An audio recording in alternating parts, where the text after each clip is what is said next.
prazer tê-los aqui comigo. Eu sou o professor Israel. Sejam bem-vindos à nossa Escola Bíblica Online. Antes de começarmos, lembre-se, este conteúdo ele é produzido para ajudar você no seu estudo da Palavra de Deus. Por isso é muito importante haver uma dedicação da sua parte. É importante que você reserve um tempo para ler o texto bíblico, que você reserve um tempo para ler a sua revista e um tempo para assistir essa aula. E enquanto você estiver assistindo essa aula, você precisa saber que essa aula tem uma estratégia muito própria para auxiliar você no seu aprendizado. Aqui na descrição do vídeo existem 3 informações úteis para você. Primeiro, o cronograma da aula, a maneira como eu quero apresentar a vocês o conteúdo. Segundo, há também uma aula-atividade que serve para a verificação do seu aprendizado. Por fim, há um fórum onde você pode deixar as suas dúvidas ou fazer os seus comentários. Nós estamos na lição de número 7. E na lição de número 7, o título da lição é Liberdade, uma atitude de gratidão e reconhecimento. Antes de começar então as explicações, eu quero apresentar a vocês o cronograma da aula. A nossa aula estará dividida em 4 sessões. Na primeira sessão da aula, eu quero explicar a vocês o contexto literário de 2 Coríntios, capítulo 9, versículo 9. Para você que é aluno antigo, você já sabe. Esse texto é o texto áureo. Segundo o comentarista da lição, é o texto mais importante. Então, na primeira sessão dessa aula, eu quero explicar a vocês o contexto em que essas palavras foram pronunciadas, para a gente não tirar o texto do seu contexto. Tudo bem? Na segunda sessão dessa aula, eu quero então explicar os versículos 8, 9, 10 e 11. Na terceira sessão, eu queria fazer então algumas aplicações, como esse texto nos desafia hoje, e por fim, na quarta sessão da aula, eu encerro avaliando o aprendizado. Como falei, aqui na descrição do vídeo você vai encontrar essas informações, o cronograma da aula, a aula-atividade e o fórum para você deixar as suas dúvidas ou fazer os seus comentários. Seguindo então esta sequência, o seu aprendizado será muito efetivo. Começando então a primeira sessão, quero explicar a vocês o contexto literário de 2 Coríntios, capítulo 9, versículo 9.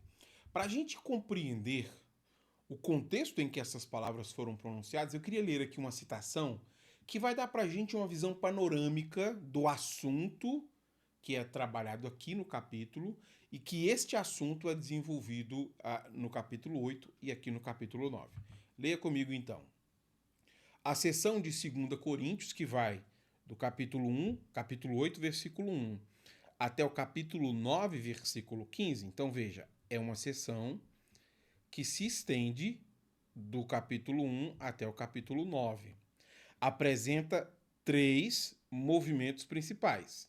No primeiro movimento, que é o capítulo 1, versículo 1 a 15, o apóstolo apresenta os macedônios como exemplo de generosidade extraordinária. No segundo movimento, capítulo 8 até o capítulo 9, versículo 5, o foco está diretamente na missão de Tito de ter ido até Corinto. E no terceiro movimento, capítulo 9, versículo 6 ao versículo 15, constitui o terceiro e último movimento do capítulo 8 e 9.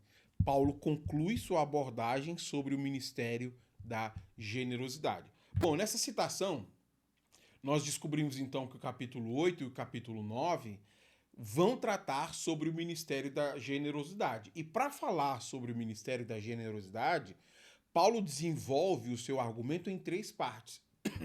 Na primeira parte, Paulo cita o exemplo dos macedônios para conscientizar esses irmãos sobre a importância da generosidade. Os irmãos da igreja de Corinto precisam seguir o exemplo dos irmãos macedônios. Quando eles forem ajudar de maneira financeira a igreja de Jerusalém, eles precisam ser generosos. Depois, na segunda parte, Paulo cita o motivo de ter enviado Tito. Tito foi ali exatamente com outros 2 irmãos da Macedônia para organizar essas arrecadações que serão levadas a Jerusalém. Então nós descobrimos que Tito está ali para organizar essas arrecadações, Tito está ali para preparar eles e para entregar essa carta de Paulo. para que quando Paulo chegasse ali, junto com esta comitiva da Macedônia que vai acompanhá-lo, tudo já estivesse organizado. As arrecadações já estivessem coletadas, todo mundo já tivesse contribuído, para que então Paulo pudesse seguir viagem com os irmãos, a comitiva da Macedônia, levando contribuição aos irmãos de Jerusalém. Por fim, a terceira parte, capítulo 9, versículos 6 a 15, que é o texto que nós vamos estudar hoje, Paulo apresenta alguns princípios relacionados ao ministério da generosidade. Então veja que o capítulo 8 e 9 tratam de um assunto bem amplo. O assunto que nós vamos abordar hoje são os princípios da generosidade que aparecem no versículo 8 até o versículo 11. Então, de todos os princípios da generosidade explicados, eu quero focar com vocês na segunda sessão dessa aula, naqueles que aparecem no versículo 8 a 11. Começando então a segunda sessão dessa aula, eu quero explicar a vocês 2 Coríntios, capítulo 9, versículo 8 a 11. Eu começo explicando o versículo de número 8. Leia comigo. Deus é capaz de lhes conceder todo tipo de bênçãos para que, em todo o tempo, vocês tenham tudo o que precisam e muito mais ainda para repartir com outros. Veja, após a leitura deste versículo, uma pergunta importante precisa ser respondida por nós. Com qual propósito o Senhor envia provisão abundante para o seu povo? É sobre isso que Paulo está tratando aqui. Qual é o propósito do Senhor enviar provisão abundante para o seu povo? E aí Paulo apresenta para a gente dois motivos. O primeiro motivo para Deus enviar provisão abundante é para prover as necessidades daquele que planta.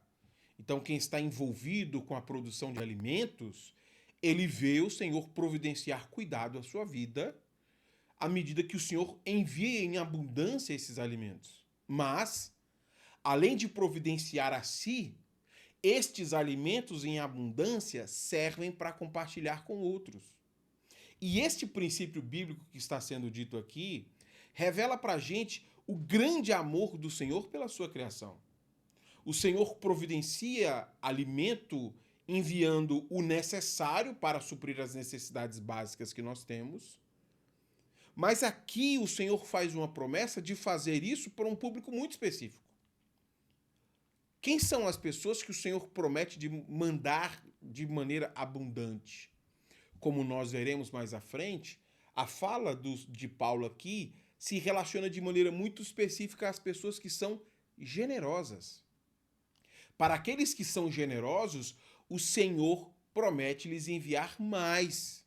Por quê? Para que eles possam repartir ainda mais com outros. Mas por que essa é uma promessa que se restringe apenas às pessoas generosas? Por que essa promessa é específica a essas pessoas? Porque o Senhor conhece de maneira individual a forma como cada pessoa lida com a riqueza. Por exemplo, o Senhor sabe se a pessoa é um avarento. Quem é um avarento? É aquele que tem uma obsessão por guardar e acumular cada vez mais riqueza. Por isso que a avareza é visto na Bíblia como um pecado. Porque a pessoa quer apenas guardar e acumular e isso não produz provisão para absolutamente ninguém. Mas além do avarento, nós temos também um ganancioso. Quem é o ganancioso? Aquele que quer acumular riqueza a todo custo, mesmo que ele ponha em prejuízo outras pessoas. Nem o avarento e nem o ganancioso são o alvo desta fala. O alvo desta fala é o generoso. Quem é a pessoa generosa aqui, professor? É aquele que tem tudo. É aquele que tem tudo de que precisa e muito mais ainda para repartir com outros. Essa é a pessoa generosa. São duas as características da pessoa generosa. Primeiro, ele tem recursos, mas esses recursos não foram adquiridos de maneira avarenta e nem gananciosa. Ele não é caracterizado pela avareza e pela ganância. A segunda característica do homem generoso é que ele usa esses recursos para suprir as necessidades suas, mas também para suprir as necessidades de outras pessoas. Ele compartilha, ele reparte com outros. Exatamente por conhecer o coração dessa pessoa generosa, é que o Senhor decidiu demonstrar o seu poder para o generoso. Porque o Senhor enviou recursos a mais a essa pessoa, porque sabe que essa pessoa vai compartilhar com os necessitados. Porque o Senhor sabe que este homem, ele não vai ser um avarento, que vai guardar e acumular enquanto outros passam fome. Que este homem não é um ganancioso, ele vai acumular a qualquer custo, mesmo que outros passem fome. Este homem vai repartir com outros. Aqueles que são alvo da bênção do Senhor não são avarentos, nem gananciosos, mas são generosos. Este será o foco do versículo 9. Mostrar que este é o objetivo do Senhor com as bênçãos da multiplicação. Professor, o que são as bênçãos da multiplicação? Nós veremos isso agora. No versículo 10, está relacionado a ele plantar uma semente e essa semente multiplicar em muitas outras. Qual é o objetivo do Senhor com a bênção da multiplicação? Vamos descobrir então? Como dizem as Escrituras, compartilha generosamente com os necessitados, seus atos de justiça serão lembrados para sempre. Só chamar a sua atenção, aqui nós temos aspas. Você sabe o que isso significa? Isso é uma citação de outro texto. E no caso específico, aqui nós temos uma citação do Salmo 112, versículo de número 9. Ok. Deu para escrever de maneira compreensível. Muito bem. Para reafirmar isso que Paulo acabou de dizer, que o Senhor multiplica para o generoso, Paulo cita o Salmo 112, versículo 9. Inclusive, eu recomendo que você leia, porque este é o assunto do Salmo. Este Salmo fala sobre um homem que usou as suas riquezas de acordo com a sua justiça. E o que é a justiça deste homem do Salmo 112? A justiça está relacionada a essa pessoa que, ao invés de usar as suas riquezas com luxúrias dessa terra, ele prefere usar as suas riquezas para distribuir aos pobres. É assim que o Salmo 112 o identifica, o homem justo. De propósito, Paulo menciona esse aspecto do Salmo aqui em sua carta. A pessoa que recebeu as bênçãos do Senhor é aquele que compartilha. Essas pessoas que compartilham recebem uma promessa do Senhor. Você consegue me dizer qual é essa promessa? Qual é a promessa que o Senhor faz àqueles que compartilham? O Senhor diz que os seus atos de justiça serão lembrados para sempre. Professor, o que significa ter os atos de justiça lembrados? O versículo de número 10 explica para a gente o que isso significa aqui dentro desse contexto. Veja comigo. Pois é Deus quem supre a semente para o que semeia e depois o pão para seu alimento. Da mesma forma, ele proverá e multiplicará sua semente e produzirá por meio de vocês muitos frutos de justiça. Veja, o Senhor que conhece o coração da pessoa generosa disse que não vai esquecer este ato de bondade. E aqui na leitura do versículo 10 nós descobrimos que o Senhor não se esquecer significa que essa pessoa vai continuar contando com o favor do Senhor. O Senhor promete suprir a essa pessoa as sementes para a sua plantação e o pão para o seu alimento diário. Mas além do Senhor prometer providenciar aquilo que não existe, a semente para plantar não existia. O Senhor enviou a semente para plantar. E o Senhor enviou o pão cotidiano. Além de prometer a provisão inicial, o Senhor também promete multiplicar. Tanto a semente para plantar como a multiplicação dessa semente serão providências do Senhor. Nesse momento, então, uma pergunta assim, muito importante precisa ser feita para a gente verificar se nós estamos compreendendo corretamente a explicação de Paulo. Então eu queria te perguntar e queria que você pensasse. Se precisar pensar, aperte pausa no vídeo e tente me responder. Por que o Senhor promete multiplicar a semente e o pão daquele que age com generosidade? Repetindo. Por que o Senhor promete multiplicar o pão e a semente daquela pessoa que age com generosidade? Bom, uma resposta errada? Diria, porque ele foi fiel. Então, porque ele está sendo fiel, o Senhor está multiplicando. Outra resposta errada diria, porque ele está colhendo aquele que plantou. Essas respostas, elas são respostas que revelam muito da característica da nossa sociedade, uma sociedade marcada pela avareza e pela ganância. E por isso que é comum ouvir a leitura desse texto indicando esses aspectos. Porque em nossa sociedade, quase tudo está relacionado a você ser avarento ou você ser ganancioso. Mas como foi dito no versículo 9, e será repetido no versículo 11, o Senhor promete multiplicar para que ele continue sendo generoso. Não tem nada a ver com porque você foi fiel, você vai colher ainda mais. Não tem nada a ver com colher aquilo que plantou. Tem a ver com você ser um agente do Senhor de distribuir aquilo que pertence ao Senhor. É isso que o texto está dizendo. A provisão do Senhor para que ela chegue em mais pessoas, ele vai usar você como um administrador fiel. Ele vai enviar mais a você para que você administre aquilo que não é seu, mas do Senhor. Ele mandou tanto a semente, quanto multiplicou a semente. Ao ganhar mais, ele vai conseguir ajudar mais pessoas. Por isso que o resultado da multiplicação é o quê? Frutos de justiça.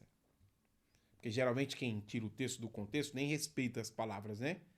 Da mesma forma, ele proverá, multiplicará a sua semente e produzirá frutos de justiça. Eu não falei para você que é uma citação, o versículo 9 do Salmo 112?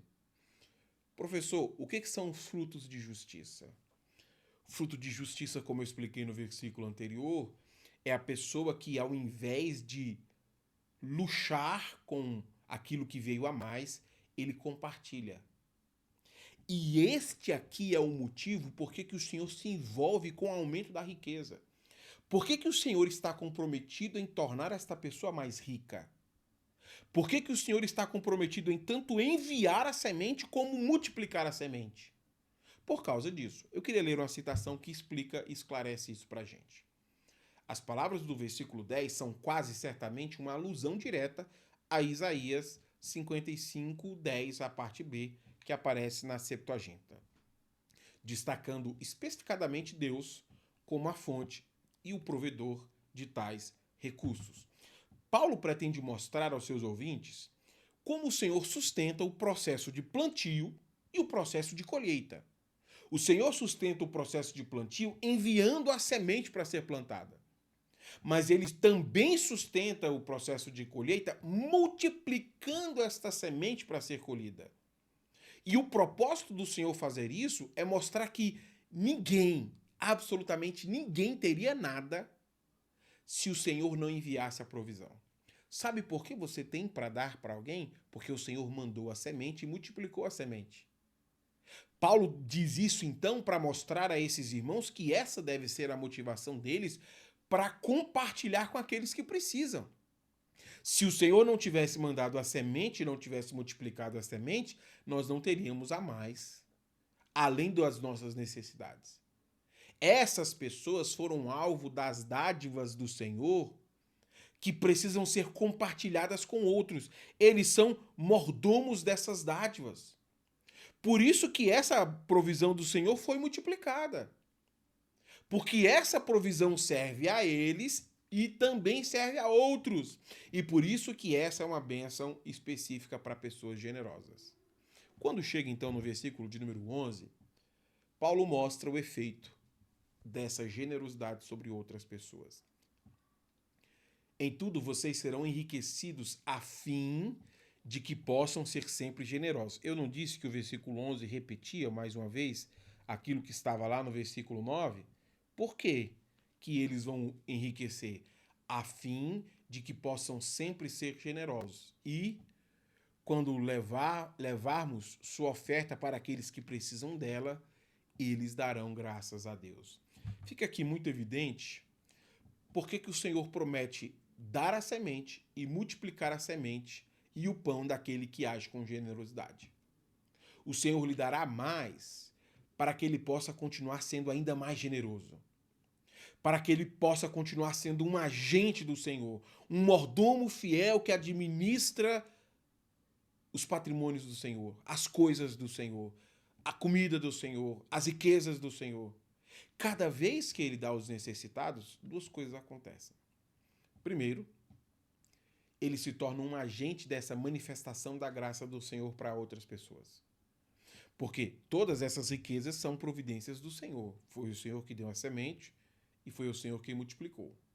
Então, eu estou manifestando a graça do Senhor que se revelou à minha vida. E agora está sendo conhecida a vocês. Mas a segunda coisa que acontece é que as pessoas que recebem essa semente, elas renderão graças ao Senhor pela sua provisão. O Senhor providenciou a ambos, ao rico e ao pobre. E ambos são testemunhas do cuidado do Senhor. Tudo isso que aconteceu, aconteceu porque o Senhor enviou a semente e o Senhor multiplicou a semente. Agora, então, todos podem desfrutar dessa dádiva que foi completamente enviada pelo Senhor. Essas sementes, então, elas se tornam a provisão do Senhor para aqueles que precisam ser ajudados. Seguindo para a terceira sessão, eu queria fazer algumas aplicações. Como esse texto nos desafia a considerarmos essas palavras hoje. Primeira aplicação. Deus conhece a maneira pessoal como cada pessoa lida com o dinheiro. Como eu falei para vocês, textos como esses são assim muito mal explorados, muito mal lidos. E muitas vezes pessoas mal intencionadas usam esses textos para fazer exploração financeira. Eles dizem, olha, se você quer receber mais, doe mais. Você quer mais? Dê mais, então você terá mais. Seus celeiros ficarão cheios. Sabe por que não está cheio? É porque você não está doando. O que esses mal intencionados não fazem é explicar que o Senhor conhece o coração de cada um. Aquele que está doando, se ele espera receber em troca, ele deveria saber que o Senhor conhece o seu coração. O que a Bíblia promete para aqueles que se deixam controlar pelos impulsos carnais de serem conduzidos pelas suas obsessões? O que a Bíblia promete para o avarento? Essa pessoa que tem obsessão por acumular. O que a Bíblia promete para o ganancioso? A pessoa que está sempre pensando em acumular a qualquer custo. A Bíblia vê isso como impulsos carnais. E o que a Bíblia diz é que as pessoas que são controladas pelos seus impulsos carnais, eles serão condenados, eles verão a sua própria destruição. Os princípios ensinados aqui não se referem a pessoas avarentas e gananciosas, mas a pessoas generosas. E sabe o que você precisa saber? O Senhor conhece como é o seu coração. Você pode enganar pessoas, mas não o Senhor. E quem manda a semente e quem multiplica a semente é o Senhor. Portanto, o Senhor conhece cada um dos nossos corações. Não se deixe ser enganado por pessoas mal intencionadas. Pode ser que você esteja sendo avarento ou ganancioso achando que o Senhor será enganado pelas suas motivações erradas. Ele não será. Essas promessas são muito claras para aquelas pessoas de coração puro e limpo que serão generosas. Segunda aplicação. Cada cristão precisa compreender em que nível de providência divina ele se encontra. Veja, nessa aplicação aqui, eu estou assumindo que há dois níveis para recebermos a providência do Senhor. E eu estou fazendo isso com um propósito que eu quero te explicar. A Bíblia não trata dessa maneira, mas eu estou explicando assim só para você entender. Quais são esses dois níveis? Primeiro, aquele que recebe uma grande quantidade de recursos, o rico. Ele recebeu a semente, ele recebeu a multiplicação da plantação dessa semente. O outro nível que nós temos é o pobre. Aquele que precisou receber ajuda para sobreviver. Tanto aquele que recebeu muito, o rico, como aquele que recebeu pouco, o pobre que precisou ser ajudado para sobreviver, ambos precisam reconhecer que o cuidado do Senhor está sobre a vida dos dois. O Senhor providencia sobre a vida e a condição dos dois. Por que então eu estou fazendo essa distinção de níveis? Porque como pastor, eu reconheço que aqui há um problema prático. Algumas pessoas são muito relutantes em receber ajuda. Elas acham que se não vier das próprias mãos do Senhor, não foi o Senhor quem enviou. E aí você pretende ajudar essas pessoas em suas necessidades, mas elas se sentem humilhadas. Não, que humilhação é essa? Eu não quero.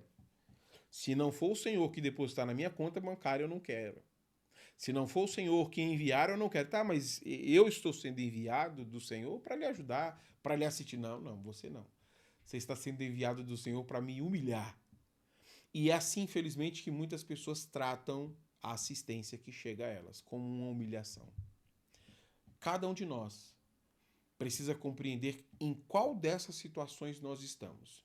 Nós estamos para ajudar ou nós estamos para ser ajudados? Qual é a sua condição?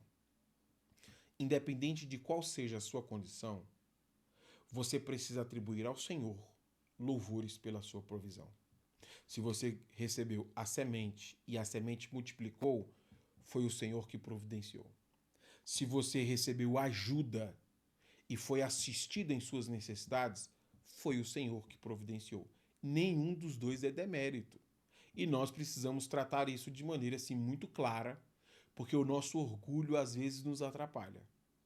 E falando de maneira prática, pastoralmente falando, muitas famílias deixam de ser assistidas por isso.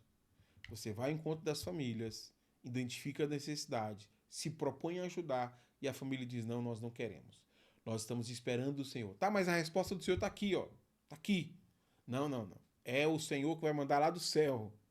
Um passarinho talvez, ou vai chover hambúrguer, ou vai cair o valor lá não identificado. Vocês não. E é por isso que eu estou fazendo essa aplicação. Porque nós talvez estamos deixando de receber a assistência necessária, o envio do Senhor por causa do nosso orgulho.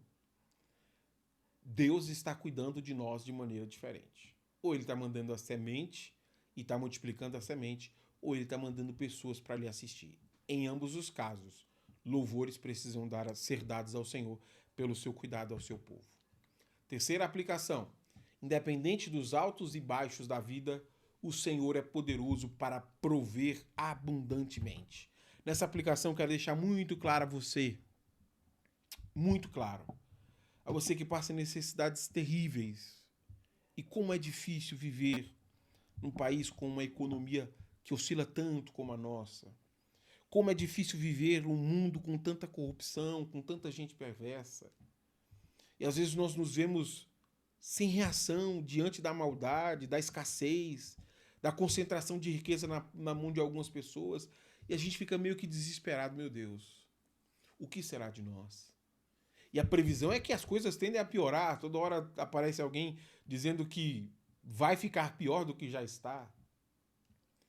Independente se você está vivendo um momento de alta ou baixa na sua vida financeira, o Senhor proverá abundantemente ao seu povo. O Senhor proverá abundantemente ao generoso, para suprir as suas necessidades e para que ele possa compartilhar com outros.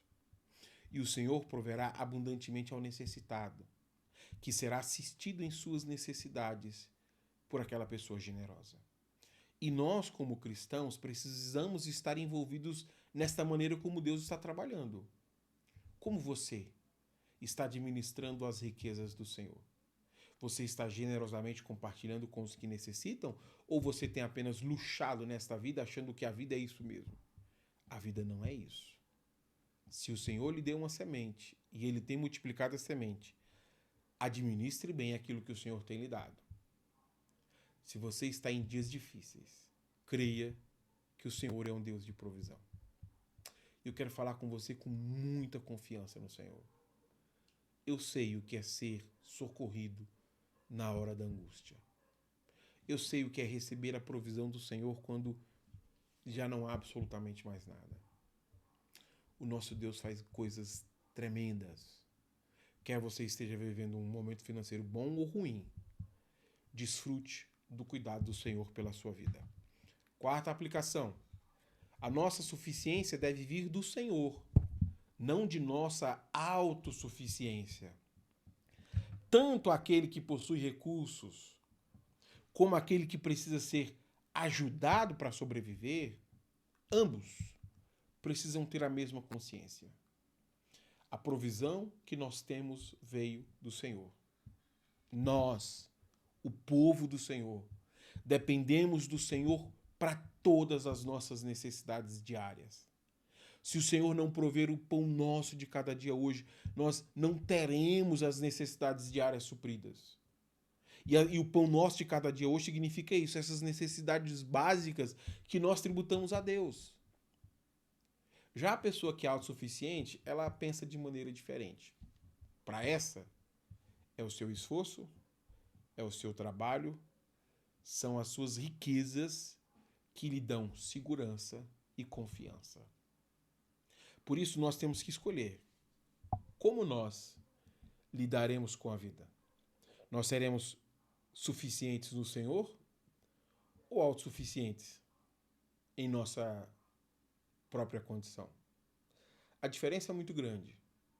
Suficientes no Senhor significa que o que o Senhor nos providencia é o que precisamos para a nossa sobrevivência diária. E se o Senhor mandar além do que precisamos, é para compartilharmos com aqueles que precisam. Já o autossuficiente, ele não festeja e nem celebra a provisão diária. Pelo contrário, ele acha que tudo é esforço e trabalho e mérito pessoal. Isso revela um orgulho terrível. Isso revela uma avareza, uma ganância que pode nos levar à destruição. Quinta aplicação e última. O lugar que a riqueza ocupa em nosso coração será identificado pelo nosso entorno. Aquela pessoa que teve sua riqueza multiplicada pelo Senhor, o seu entorno é marcado pela justiça. É o Salmo 112 que mencionei a vocês. Essa é uma pessoa que fica conhecida não por luxar, ostentar. Ela fica conhecida pela generosidade. Ela dá aos pobres. É isso que é a justiça aqui. Ela dá aos pobres. A justiça do Salmo 112, mencionada por Paulo aqui, é dar aos pobres generosamente. Esse é o entorno do homem generoso. No seu entorno estão pessoas agradecidas porque foram assistidas e viram a sua vida marcada pela providência do Senhor. Já aqueles que obtêm as suas riquezas advindas da avareza e da ganância, Paulo diz algo interessante sobre eles em 1 Timóteo 6,9. Você conhece esse texto? Se você não conhece, eu recomendo que leia. 1 Timóteo 6,9. Paulo diz que as pessoas que querem ficar ricas assim, elas caem em tentações e em muitas armadilhas, em desejos que acabam levando essas pessoas à destruição. Este é o entorno de pessoas avarentas e gananciosas. Elas suspeitam de todo mundo. Elas têm medo. Elas têm inimigos. E se elas não ficarem atentas, elas serão destruídas. É assim que é o entorno do avarento. É assim que é o entorno do ganancioso. Ele tem medo de todo mundo. Tem medo das pessoas verem as coisas que ele possui. Porque ele sabe que ele vai à destruição e à ruína por causa disso. Por causa disso. Agora, de maneira diferente, aquela pessoa que é generosa, o seu entorno é a justiça. As pessoas no seu entorno sabem que ele é bom e generoso. E você, como é o seu entorno? Você tem medo de ser destruído por causa das suas riquezas? E então você fica ansioso por causa disso? Você tem caído em muitas armadilhas e desejos tolos e nocivos que têm destruído você cada vez mais? Se essa é a sua condição, mude o seu entorno. Como mudar o meu entorno? Apenas a generosidade vai nos ajudar aqui. Reconheça que é o Senhor que manda a semente. É o Senhor que multiplica a semente. E você precisa ser generoso com aquilo que o Senhor lhe deu. Para encerrar essa aula, eu queria avaliar o nosso aprendizado. Eu faço a pergunta para você e você me responde, para a gente verificar aquilo que nós aprendemos. Vamos lá então para a nossa primeira questão? Primeira questão, 2 Coríntios, capítulo 8 e capítulo 9, tratam sobre este tipo de ministério. Qual é o tipo de ministério que 1 Coríntios 8 e 9 tratam? Muito bem, o ministério da generosidade. É sobre isso que Paulo vai falar, usando o exemplo dos macedônios, falando sobre o propósito de Tito e 2 missionários da Macedônia terem acompanhado ele, e por último, apresentando princípios do ministério da generosidade. Os 2 capítulos, então, falam sobre isso. Segunda questão. O Senhor envia provisão abundante para prover as necessidades de quem planta, mas também para que isso seja feito. Quando o Senhor multiplica enviando muito, primeiro, é para que você seja assistido na sua necessidade. Mas além disso, não é para você trocar de carro todo ano, trocar de celular todo ano, fazer 3 ou 4 viagens internacionais. Quando o Senhor envia mais, é para você compartilhar com aqueles que precisam ser assistidos. Este é o propósito do Senhor providenciar cada vez mais. Terceiro, a pessoa que compartilha generosamente com os necessitados será lembrado por esses tipos de atos. Aqui no caso nós estamos falando do entorno da pessoa generosa. O entorno da pessoa generosa, de acordo com o Salmo 112, é a justiça, atos de justiça. Porque ele pega aquilo que lhe veio a mais e compartilha com quem necessita. Compartilha com outras pessoas. Então a justiça está no entorno dele. E aqui a justiça significa exatamente isso. Esta generosidade de compartilhar. Quarta questão. Além de enviar as sementes que precisam ser plantadas, o Senhor também promete fazer isso com a plantação daquele que age com generosidade. As promessas contidas aqui no capítulo 9 são promessas feitas ao Senhor para pessoas generosas. Para pessoas generosas, o Senhor promete multiplicar. O Senhor primeiro envia a semente e depois o Senhor multiplica a semente. Por quê? Para que essa pessoa perceba que do começo ao fim, tudo foi uma provisão do Senhor. E aquele que recebe também entende isso. Do começo ao fim foi uma provisão do Senhor. Quinta e última questão. Cada vez que o generoso dá aos necessitados, 2 coisas acontecem. Primeira coisa, ele se torna um agente da manifestação da graça de Deus. Segunda coisa, as pessoas renderão isso ao Senhor. O que as pessoas vão render ao Senhor depois de receberem essas dádivas que foram compartilhadas com eles? Elas renderão graça ao nome do Senhor.